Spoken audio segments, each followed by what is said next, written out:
I got a cheat skill in another world episode 1 की starting में हम हमारे मेन कैरेक्टर को देख पाते हैं जो कि कहीं पर जा रहा होता है और इसका नाम इयुआ तेंजो है। तभी ये एक लड़की की आवाज को सुन पाता है और फिर जब ये साइड में देखता है तो ये देखता है कि कुछ गुंडे एक लड़की को परेशान कर रहे हैं और फिर वो डर डर के उन गुंडों के पास जाकर बोलता है कि आप लोगों को ऐसा नहीं करना चाहिए, जिस पर वो गुंडे लोग बोलते हैं कि अबे तू कौन होता है बे मोटे। और इसके बाद वो लोग इयुआ को बहुत ही ज्यादा मारते हैं और इसकी वजह से इयुआ की हालत काफी ज्यादा बुरा हो जाता है। लेकिन सही वक्त पर वहाँ पर पुलिस आ जाता है जिसकी वजह से वो गुंडे लोग वहाँ से भाग जाते हैं। फिर वो लड़की युवा के पास जाकर बोलती है कि तुम मेरे साथ आओ, जिस पर युवा बोलती है कि मैं बिल्कुल ठीक हूँ, मुझे किसी की जरूरत नहीं है। और ये बोलकर वो वहाँ से जाने लगता है और चलते हुए वो अपने बचपन की बातें याद करता है कि कैसे उसके दादाजी उसको बोला करते थे कि हमेशा दयालु रहो और सबकी मदद करो। फिर युवा अपने घर पर आ जाता है और वो बोलता है मुझे पता है कि मैं बहुत ही ज्यादा बुरा दिखता हूँ और इसके वजह से मेरे आसपास के लोग मुझे पसंद नहीं करते,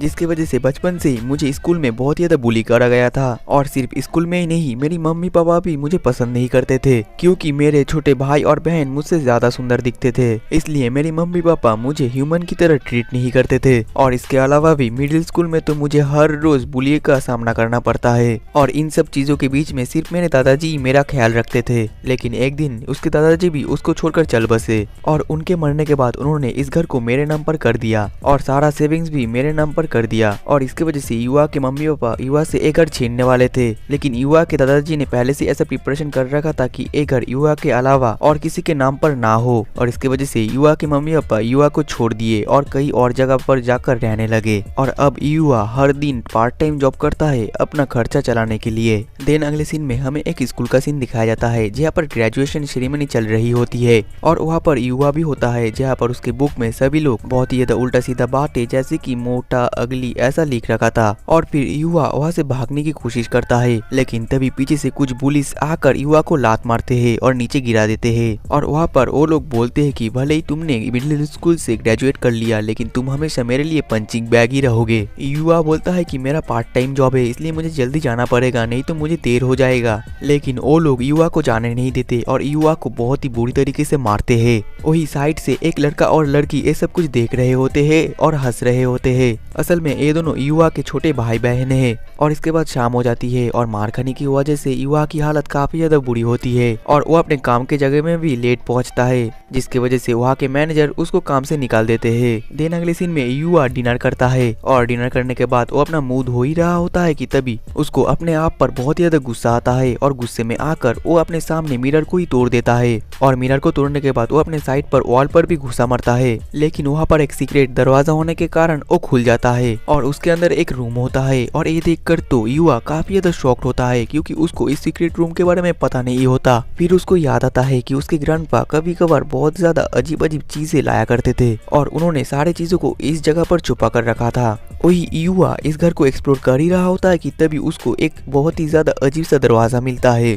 और वो जब उस दरवाजे को खोलता है तो वहाँ पर और एक रूम होता है और उस रूम के अंदर जाने के बाद ही युवा के सामने एक स्टैट ओपन हो जाता है और उस स्टैट में लिखा होता है कि अनदर वर्ल्ड। इसके बाद वहाँ पर एक के बाद एक बहुत सारे स्टेटस ओपन हो जा रहा होता है और उस स्टेटस में दूसरे वर्ल्ड के मेनू और फंक्शंस लिखे होते हैं। इसके बाद युवा का स्टैट ओपन हो जाता है जिसमें उसको बहुत सारे पॉइंट्स और स्किल मिले होते हैं और उसके साथ साथ उसको एक आइटम बॉक्स भी मिला होता है और ये सब कुछ युवा को एक गेम की तरह लगता है। फिर युवा जब उस रूम के विंडो को खोलता है तो वहाँ पर एक दूसरा ही वर्ल्ड होता है और फिर युवा को समझ आ जाता है ये कोई दूसरा ही वर्ल्ड है, ये अर्थ नहीं है। इसके बाद उस रूम के टेबल पर एक चिट्ठी जैसा कुछ लिखा होता है और उस चिट्ठी में उस वर्ल्ड का लैंग्वेज लिखा होता है, जिसकी वजह से युवा को वो समझ नहीं आता। लेकिन युवा के पास लैंग्वेज समझने का स्किल होता है, जिसकी वजह से वो उसको बहुत ही आसानी से पढ़ लेता है। और उस चिट्ठी में लिखा होता है कि इस घर का जो ओनर है वो मर गया है और अगर ये घर किसी को मिलता है तो वो इस घर का ओनर बन जाएगा और इस घर के अंदर जो भी चीज है वो भी उसका हो जाएगा, जिसकी वजह से युवा अब इस घर का ओनर बन गया है।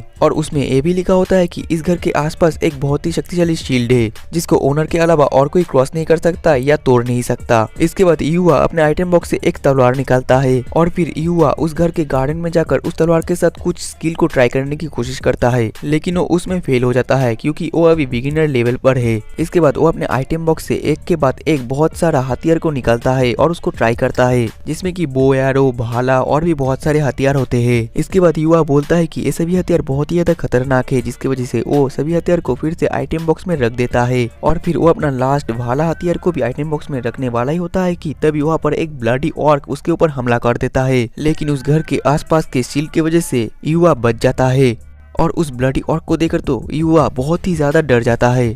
इसके बाद युवा सोचता है कि क्या मेरे हाथ में जो भाला है क्या मैं उसको मार दूं, और ये सोचते सोचते वो बहुत ही ज्यादा डर जाता है और फिर वो डर डर के उसको थ्रो कर देता है और उस भाला का पावर इतना ज्यादा होता है कि वो ऑर्क को इस पार से उस पार कर देता है। और उस ऑर्क को मारने के बाद युवा काफी ज्यादा शॉक्ड होता है और वो सोच में पड़ जाता है कि उसके अंदर इतनी ज्यादा शक्ति आई कहाँ से। देन अगले सीन में वो ऑर्क वहाँ से गायब हो जाता है और युवा को काफी सारे पॉइंट्स भी मिले होते हैं। फिर युवा जब उस ऑर्क के पास जाता है तो उसको वहाँ पर काफी सारे स्टोन्स जो कि वो अपने आइटम बॉक्स में रख देता है। इसके बाद वो रूम में जाकर रेस्ट ले रहा होता है, तभी उसके सामने एक स्टेटस ओपन हो जाता है जिसमें कि लिखा होता है उसने ब्लडी ऑर्क को मारने के बाद जो जो चीज मिला है उसके बदले में उसको कैश मिलेगा। और फिर कैश आउट हो जाता है जिसमें कि 1.5 लाख ईएन होता है। फिर वो अपने असली घर पर जाकर सो जाता है, लेकिन सोते वक्त रात में उसके शरीर के अंदर कुछ होने लगता है जिसकी वजह से उसको बहुत ही ज्यादा दर्द होता है। अब अगले दिन सुबह हम देख पाते हैं कि युवा का शरीर पूरा का पूरा चेंज हो जाता है। युवा काफी ज्यादा बॉडी बिल्डर और हैंडसम हो जाता है और युवा को भी लगता है कि उसके शरीर के साथ कुछ तो हुआ है। लेकिन वो जब अपने आप को आईने में देखने जाता है तो वो आईना तो पहले से टूटा होता है जिसकी वजह से युवा को कुछ भी पता नहीं चलता। इसके बाद युवा फिर से दूसरे वर्ल्ड में जाता है और वो अपने गार्डन को एक्सप्लोर करता है और एक्सप्लोर करते करते उसको पता चलता है कि उसके गार्डन में बहुत सारे फ्रूट्स, वेजिटेबल्स और मैजिकल हर्ब्स खेती है, जिसे देखकर युवा थोड़ा तो शॉक होता ही है। वही एक हेल स्लाइम युवा के ऊपर फिर से अटैक कर देता है, लेकिन इस बार युवा डरता नहीं है और वो अपने आइटम बॉक्स से वही भाला को निकालकर सिर्फ एक ही बार में उस हेल स्लाइम को मार देता है।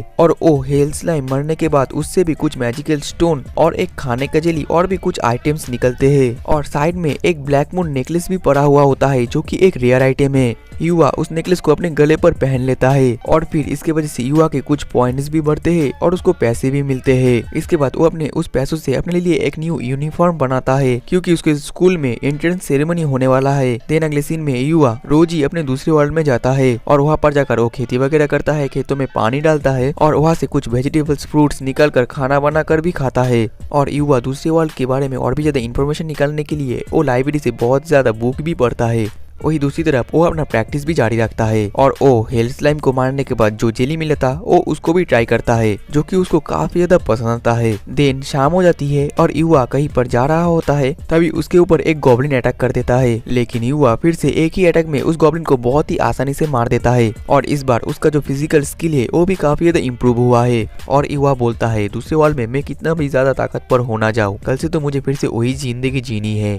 अब अगले दिन सुबह युवा स्कूल जाता है और साइड में जितने भी खड़े हुए लोग होते हैं वो युवा को देखकर काफी ज्यादा शॉक्ड होते हैं और वो युवा की काफी ज्यादा तारीफ भी करते हैं। लेकिन युवा को कुछ भी समझ में नहीं आता क्योंकि उसने अभी भी अपना लुक आईने में नहीं देखा और उसके भाई बहन भी युवा को देखकर एक नया लड़का समझते हैं। इसके बाद युवा अपने क्लास में जाकर बैठ जाता है और तभी युवा को जो लोग परेशान करते थे वो लोग आकर पूछते हैं कि अरे तुम कौन हो, क्या तुम दूसरे स्कूल से ट्रांसफर होकर आए हो? जिस पर युवा बोलता है कि मैं तो युवा तेंजू हूँ। और ये सुनने के बाद तो पूरा का पूरा स्कूल मतलब कि युवा के भाई बहन भी बहुत ही ज्यादा शॉक्ड हो जाते हैं और युवा को अभी भी नहीं पता होता कि ये लोग इतना ज्यादा शॉक क्यों है। और इसके बाद क्लास खत्म होने के बाद युवा बाथरूम में जाता है अपना मुंह देखने के लिए और फिर वो जब अपना मुंह देखता है तो वो बहुत ही ज्यादा शॉक्ड हो जाता है। और इसी के साथ ही हमारा एपिसोड खत्म हो जाता है। तो दोस्तों इसका जो नेक्स्ट एपिसोड है ये अगले वीक निकलेगा, तो आप लोग इसका नेक्स्ट एपिसोड अगर देखना चाहते हो तो प्लीज चैनल को सब्सक्राइब करके साइड में बेल आइकन और पे सेट कर लेना ताकि जब भी मैं इसका नेक्स्ट एपिसोड डालूं आपको नोटिफिकेशन मिल जाए और आप अगर देख पाओ। तो मिलते हैं इसके नेक्स्ट वीडियो में, तब तक के लिए टाटा बाय बाय सायोनारा।